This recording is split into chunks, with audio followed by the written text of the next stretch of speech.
കയ്യിൽ നിന്നും ഇന്ത്യയുടെ ഭരണം പോകുമോ എന്നുള്ളതാണ് ഇന്ന് സോഷ്യൽ മീഡിയയിൽ ഏറെ ചർച്ചകൾക്ക് തിരികൊളുത്തുന്ന ഒരു വിഷയം.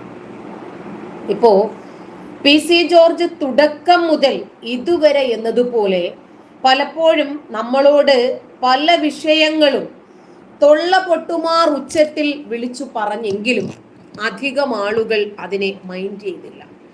അതിനെ അർഹിക്കുന്ന അവജ്ഞയോടെ, അവഗണനയോടെ, പുച്ഛത്തോടുകൂടി തള്ളുകയാണ് ചെയ്തത്. ആരും അത് കേൾക്കാനോ ചെവിക്കൊള്ളാനോ തയ്യാറായില്ല. അതിൻ്റെ പരിണിത ഫലമാണ് ഒരുപക്ഷെ ഇന്ന് നമ്മൾ ഫേസ് ചെയ്തുകൊണ്ടിരിക്കുന്നത്.